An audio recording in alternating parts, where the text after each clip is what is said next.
In three. We're live in 3, 2, 1. Oh, we were already live in 1, 2, 3, 4, 5. What is going on over here, B-Dubs? It's like there's some kind of big deal or some kind of event next week or something. Yeah, I was thinking about throwing a little party in Denver in the Belco. Try to invite 5,000 of our closest friends. Good. I know Jeremy's going to be there. Jeremy Whitaker? Oh yeah. Oh yeah. He'll be. Oh yeah. You better get you some Team Mo sleep so you can. I can guarantee you do not get a gold microphone and skip conference. It does not happen. Feeling that. Get but some we want to give sleep it just about 10, 15 seconds here, guys. We just wrapped up an agency owner's call. There was a lot to cover in prep for conference in Denver next week. We are so fired up. We are so excited, guys, and we do not want to miss this opportunity. We asked for a very special individual to join and lead us into conference next week for the Builders Call.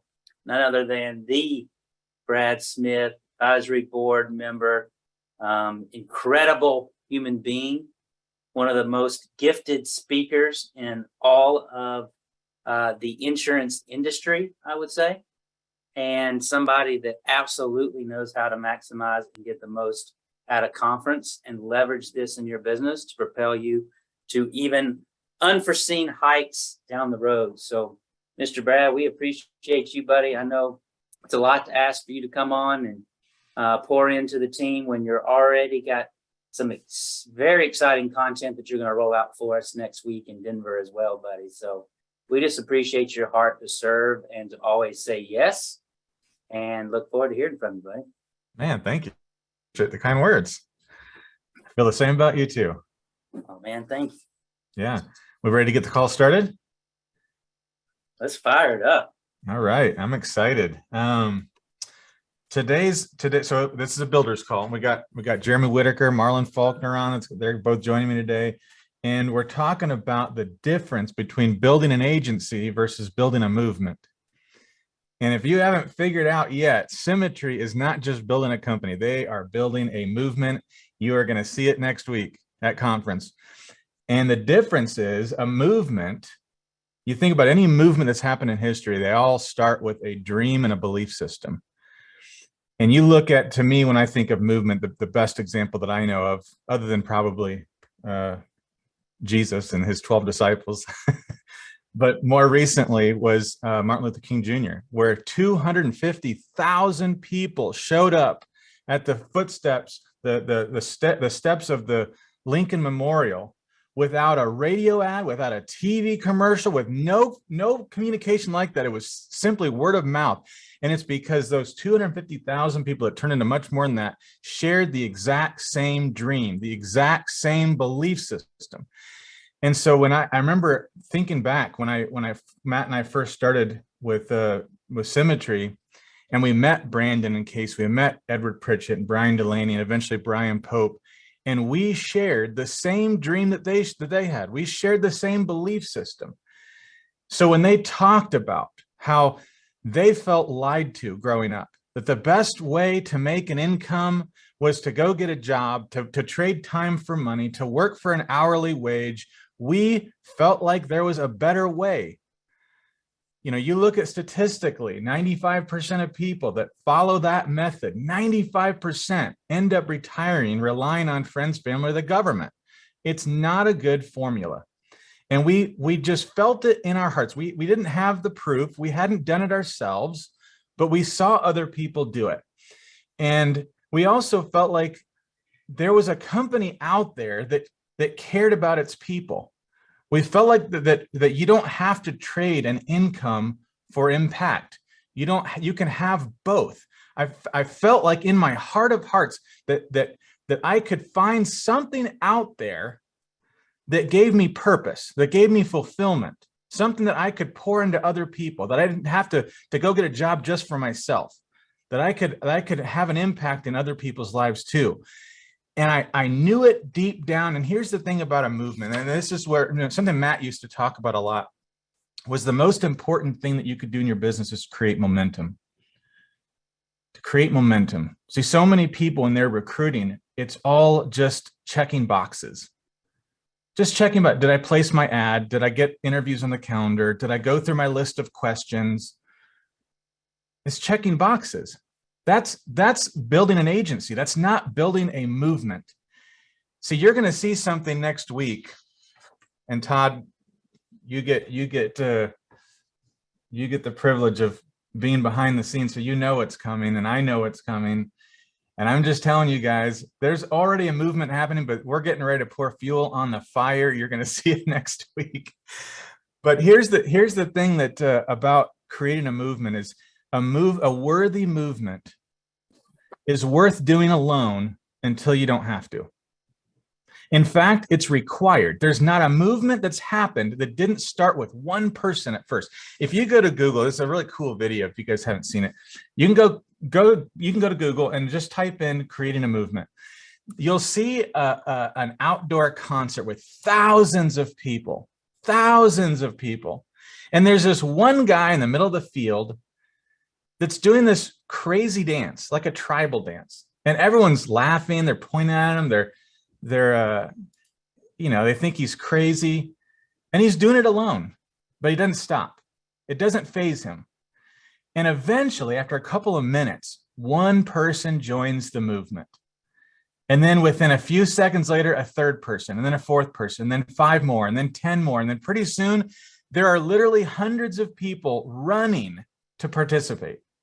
That's what I envision happening in my agency. When we started with Symmetry, it started just with Matt and I, and then we added one more, and then we added one more. And there were people that laughed, and there were people that pointed, and there were people that said that won't work. But a worthy movement is worth doing alone until you don't have to. And then, because here's what happens when we talk about our belief system, when we talk about what we believe, there are other people that will say, me too. There are other people that say, I believe the same thing you believe. We share the exact same dream. Let's go. And they join in, and that's what's happened. That's how you create momentum in your business. So it's not as much about checking boxes. It's more about what is your conversation like with people. So number one, a worthy dream is worth doing alone until you don't have to. Number one was a worthy dream. You have to have a worthy dream to have a movement.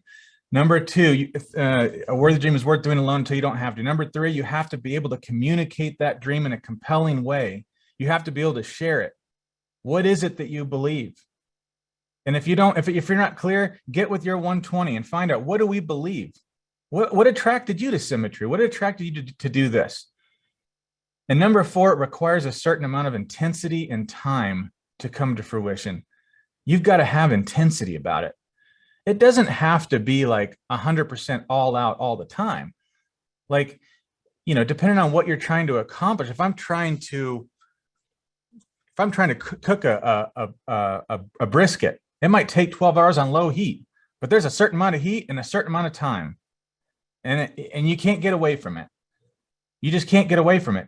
Like, so many people come here and they have the belief system. They share the same dream, and they might even have a little intensity for a short amount of time, but they're a flash in the pan. Other people, they're willing to put the time in because they got nothing better to do. But there's no intensity at all. There's no drive. You got to have both. And the people that I have on the call today have both. They have a certain amount of intensity, and they've been here for long enough, and they believe it in their heart of hearts too, that there is a better way. And I believe that if we're not already there, that we will be the best insurance IMO on the planet. I believe that we're going to be one of the best companies on the planet because of the people behind this company. It's not because of the ideas. It's because of the people leading this movement. I believe in with everything I've got. And I know that Jeremy and Marlon do too. So Jeremy, I'm gonna turn it over to you, but I wanted to have the two of you guys on because you guys are representing at conference. Out of the Smith Agency, you guys and myself, we're going to be on stage a few times. And Jeremy, I wanted to have everyone have a chance just to hear from you a little bit before next week. Man, oh man, what you were just saying, it speaks to my heart and kind of what we tried to do and exactly what I've seen you do, right? First off, I'm Jeremy Whitaker. I'm Direct 2, the Brad Smith. You guys just heard him. I don't have to tell you how awesome he is. This dude is freaking amazing. He came in and blew things up in my life, changed it for the better, and I'm so grateful forever. But I think about this topic and kind of where we are as a business and what I've seen you do in your business and the times where I felt like our business, wasn't really growing. And, I thought about the fact that if my dream, because that's really what it was. I didn't necessarily know how to dream coming in the door, but if my dream was just to own an agency, which is really what it evolved into being really, really quickly, I realized that I'd have that. I realized that I would have that agency if that was my dream, but that's all I'd have. And I'd have to fight to maintain it, right? I'd have to really get gritty, get dirty to just try to keep up with this agency that I had dreamed of, right? And that's all, if that was all I wanted, it's got to be bigger than that, right? It's got to be bigger. It's got to cut deeper than that. I have to ask myself, what am I passionate about? Like, what makes me tick? What's the difference that I get to make in the world? What's the thing that I always told myself, and then I laughed it off like, man, that could never happen to me, right? See, Brad, I believe the biggest part about having that dream is believing in myself and that it is possible, right? Martin Luther King said it. He's got a quote. He said, the number one in your life, in your life's blueprint should be a deep belief in your own dignity, your own worth, and your own somebody. He said, don't allow anybody to make you feel that you're nobody. Always feel like you count. Always feel like you're worth it. Always feel like your life has ultimate significance. And I struggled with that coming in the door because, like you said, somebody had already told me I wasn't worth it, and I believed it. I struggled there, and I don't know who that's for. I won't stay on that long, but somebody needs to. We're getting ready to go to conference. Somebody needs to reimagine what it looks like to dream again. See, am I a person who fears failure itself? Right? Like I used to feel like, man, I don't know. I'm scared, and I'm scared to fail. And what I realized that yes, maybe that was true, but I realized that I love success more than I fear failure. I love being successful more than I fear failing, because I know that failing is a part of that success. I know that when I start to build, right, man, it's not going to always be pretty. I know when I hire the right person, sometimes they're not going to stay. I know that when I get fired up about somebody, sometimes they do nothing. See, we have to be able to be bold, be intentional, be deliberate in the manner in which we believe in our dreams. See, every time I struggled in this business, I realized it was because I lost my vision. See, I was happy being right where I was. They say the toughest part about success is just a little, right? Just a little, just being able to taste it just a little bit, right? Just having it in front of me, hold it in my hand, because I can grow content in that, right? But I feel like sometimes the only way that we can really grow, the thing that we've got to do is we've got to become really deliberate about our craving, right? Our appetite for growth, our appetite for success. See, I had to realize in my conversations that I was spending time talking about how I could go out and become a #1 producer, how I could go out and do $40,000 in a month, how I could go out. And I realized that this wasn't about, for most people, just going out and doing ridiculous numbers and sales and this, that, and the other. And I had to make this more than about making a couple bucks. I had to make this more than about just going out and making money. I had to make this about changing some people's future, about really leaving behind a legacy. What better place can we come than Symmetry to have a legacy to pass down, changing hands, generation to generation to generation, not just in income, right? I found that my building was based on the dream and the reward that people could get behind that dream, right? It's got to be both. They've got to see the dream, but I also got to be able to see that reward. I've also got to see that tangible evidence that this dream is actually happening and what's in it for me. And people have to be able to see that. I've got to, you said it, in my communication. You know, I made an adjustment from being the team that don't sleep. Brian, I heard him say it earlier, right? But I made an adjustment in that because I had to see myself different.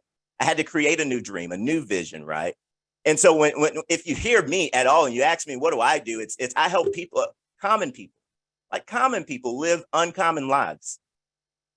That's what I do, right? As a team, our mission, as a unit, our mission is simple. We're going to help 50 people become agency owners of thriving agencies within this company by 2027, because our families deserve to live a legacy, to have that legacy of prosperity that lasts for generations. We deserve that, because that's uncommon. Common people aren't leaving a legacy that lasts for generations. That's uncommon. That's how I got to get excited about it. So when I share that with somebody, people can see themselves in that vision. They can see themselves in that dream, being a part of that, counting how many agencies they're going to account for within that 50 by 2027. That's what starts to take place. So when we get clear about our vision and what our role that we play in this world is, you know, my mentor as a kid, she used to say, you write the vision, make it plain, so when people read it, they can run with it. Right. So that when it's read, it can be, somebody can take that thing and they can run with it. See, we know, truth is that people do perish for a lack of knowledge, right? Because we don't know where we're going, and we end up wandering. We end up wandering because we don't really know which way we should be going, and therefore our whole team follows stride, right? They wander too. And it's aimless, and we feel like, man, we're not getting anywhere. And so if I can communicate that dream, that vision, and where we're going, it's easy for somebody to take that. It's easy for somebody to take and run with that. It is so worth doing it alone. That's your third point. Man, that's so good. Man, because working hard in the dark is hard, right? It feels like I'm doing this. I've got the ads. I've made the interviews. They're on the schedule. Nobody's showing up to the second interviews. Nothing's happening. I'm sending out contracts. Nothing's happening. You've got people asking you in your circle, why are you so invested in this? Why hadn't we seen you? Man, you are just so thrown at your work. What is it? What's the payoff? See, this stage really allows us to learn ourselves. We find out who we are. We find out how committed we are. We found out what is the limit of our resolve. Like, how far am I willing to go before I quit, before I give up? That's what we find out when we're doing this thing, and when we're having to work. And it's like, man, I'm the only one who is working behind this dream, but for a while, because what begins to happen is that people see your commitment, right? They see how really committed you are to that dream. And if you're not committed to it, Brad, I can't really commit to it. I can't really commit to it if you ain't committed to it. If I see you turn up for a little while, right? I see you go after it, and then all of a sudden, it's like, what happened to his recruiting activity? What happened to, the slew of new people that were coming in, and the people that I know you're not committed to. Working alone builds character. See, character, I figured out, it's not something that we're created with. It ain't something that ain't a trait that I got passed down from my dad. Right? Character comes through that. It comes from grinding it out, from struggling, from really figuring out that I don't know what I'm doing right now, but I'm willing to learn. And it's building that that character brick by brick. So keep going. We got to understand that in that pursuit, we're going to learn the skills to create that movement. We're going to learn. We've got to be fully devoted to. I mean, and fully means fully. That means all in. That means I'm not just one toe in. I've got to completely commit to. I've got to be completely sold out to it. I have to be in a place where I'm willing to go full speed into making my dreams a reality. It's doing enough of the right things for a season. For a season. Brad, I can stop and I can take a break. Right? I'm not telling you that, right? We've got to rest up sometimes. But when I am working, listen, I'm talking about outworking anyone else. I'm talking about being intense, being completely sold out on the fact that I'm getting to the end game. You know, one of the things I absolutely hate is going somewhere, Brad, and I'm driving down the highway. Actually, I was on the phone with you the other night, and it happened to me. I'm in my car, and I'm driving, and this car comes and flies around me on a 2-lane road. They fly around me. They get in front of me, and they start to. I'm like, okay, cool. They're passing me. Whatever. I'm driving. I'm still on cruise, and all of a sudden they slow down. There's nothing in front of them. Nothing in front of them. Then they speed up, and then they slow down again, and next thing you know, I turned around, I look behind me, and there's lights all in my rearview mirror. And that's what happens in this business, is that we will do this. We will take, man, I'm going 80 miles an hour, and then we'll hit the brakes and we'll slow down to 40. I'm going 80, and then I slow down to 30. And not only am I holding myself up, but I'm holding my team up. I'm holding up traffic all behind me. Right. And so I would rather you go at 55. I would rather it cook low and slow, cruise somewhere, right? But be intense and realize that it takes time, right? That it does take time, and everything takes time. Momentum, this momentum you were talking about earlier on, that takes time. Everything worth it. It takes time. See, my biggest problem with working out on my tonal downstairs is that when I go downstairs and I work out for 30 minutes and I go back and look in the mirror, it still looks the same. It still looks the same. Nothing changed. I didn't get my 6-pack. My arms are still flimsy. Nothing changed. That's my problem with it, because you still got to get down there and do it every day, over and over. And I see people like Brian Pope, right? And we're on vacation, and he's built and big, and like I'm walking down there at 7 o'clock in the morning. This dude's in the gym every day, over and over, because greatness takes time. It takes time. Sometimes the weight will expose the existence of doubt in that mission. The fact that it's, man, I don't even know if this is possible. But if we keep doing the right activities over and over, eventually you're going to see the product, and it's going to be something that we can be proud of. See, many people can do the activity, and they're killer at it. They're the best. The problem is they hardly do it. Legacies that can be passed down, they take time. So Brad, what am I supposed to do? Like, because I know somebody's asking, and they're reading this, and they're saying, okay, are you saying, Jeremy, that I'm supposed to fake it until I make it? No, not really. I almost said yes, but no, not really. Don't fake it till you make it. I heard somebody say, face it. Face it till you make it. Face it. Perfect your routine. Invest in your future. Increase your belief. Yeah, get knocked down. Get back up. Face it. Make mistakes. Fix them. Face it until you make it.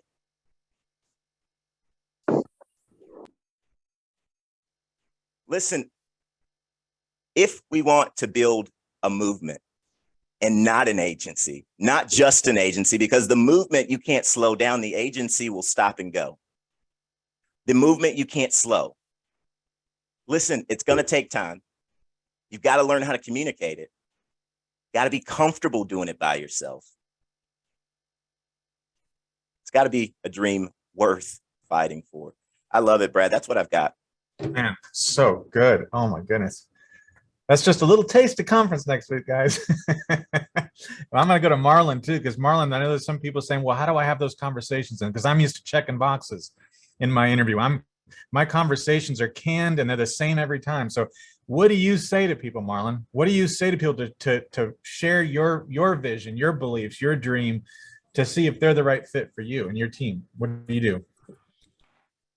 Well, I appreciate it, man. I'll speed through this. I know we're about to get on the national call, man, but I don't want to glaze over this. I'm fired up about conference, because here's one thing I know. I know somebody's life is going to be changed.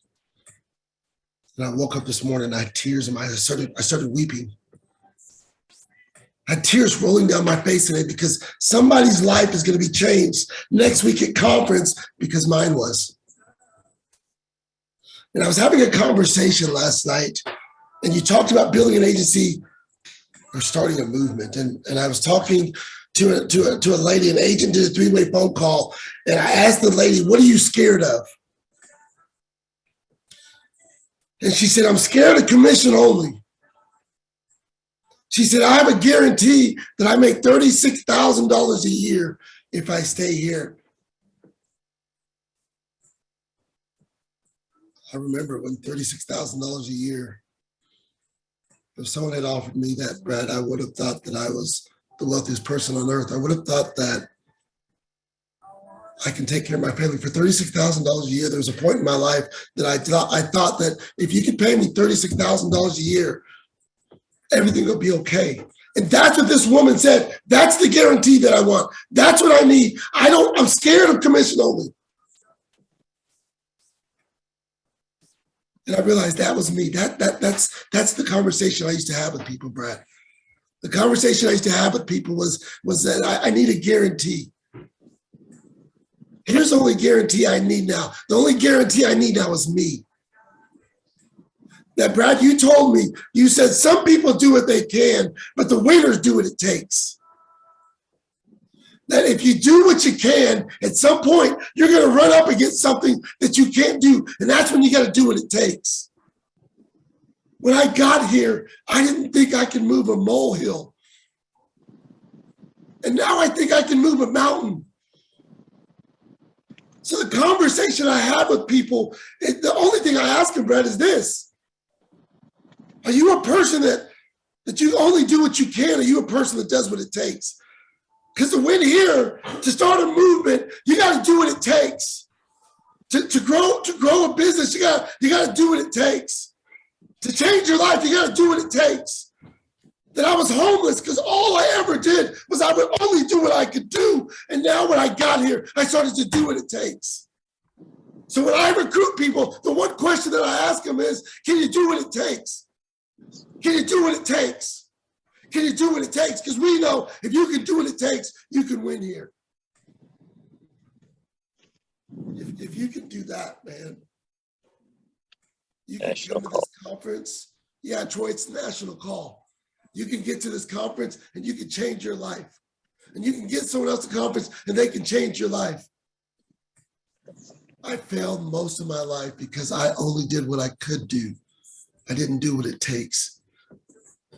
Brad Smith, man, one of the things that Nate offered when he called me up and you called him and Edward Pritchett called you and Brandon and Casey and Brian called him. We're not looking for people that can do all they can do. We're looking for people that do what it takes. That's how you start a movement. That's how you start a movement. So good. Todd, I'm going to turn it back over to you. We're a couple minutes into the national call. I know there's people jumping on here saying, wow, what did I just miss? Don't turn that back over to me. I don't want to touch this with a 10-foot pole. I know. I just got the tail end of it, and I got chills up my spine. You got to do what it takes. You got to do what it takes. You got to do what it takes. You got to stop lying to yourself. I'm listening to a song that says, stop lying to me. That my life grew when I stopped lying to myself and said, I can do this. No, I can't do this. I was scared. But I did what it takes. You got to do what it takes. You got to do what it takes. I'm ready, man. I was going to run through a wall, but it's brick, so I don't think that's a good idea. I want to hear Spivey. I want to hear Spivey chime in because Brad equated Spivey with one of the most gifted speakers in the insurance industry. I think you can match him, Spivey. Jump in. Let me hear you. Let's hear your fired up speech, Spivey. And that's so good. I love the energy, Marlon. Mama didn't raise a fool. I think it's those new headphones he's got him all fired up, man. He went and saw Top Gun 4 times and decided he needed to get some of those headphones, man. That's right. He's fired up. I'm equally fired up. I may not show it as well as Marlon did, but I promise I am. After doing all the conference stuff, Casey and I just watched the intro video. Man, I'm so excited, man. I can't wait to see everybody. It's been, 3 years since we've had a conference? Crazy. It is crazy. This is Brian and Brian and I were on a conversation yesterday. And we were just talking about the energy and the feeling of it, this tipping point. That's the biggest tipping point that we've ever felt from an energy standpoint in the company, and everything coming kind of together at the same time. And it's all kind of coming at this conference in Denver, and Pope said, it's like when you get a big rock, you know, you're getting ready to push a big rock over a hill. It's just right at that edge, and then it just starts to slide, and then it starts to move, and it starts to roll. You know, thought that was a good way to describe what's happening right now in the company. You know, So true, Casey. What the topic we were just talking about in the builders call was building an agency versus building a movement. And that's exactly what I feel like where we're at coming into conference. Absolutely. It is a tipping point to the Symmetry movement that's happening. Yep. Well said. Yep. I love it, man. We've got some really good ones on. Marlon, Brad, stay on with us. We've also got, I see Ashley and Tyler. Jeremy I know we got Whitaker there. What's up, Delaney, buddy? Cook. Who else we got here? Purdy. It's going to be a doozy. And we got a lot of good stuff to cover. So let's hit some leaderboards real quickly. I'm going to move through them quickly today, Casey. Yes. Okay. Not like time me quickly, but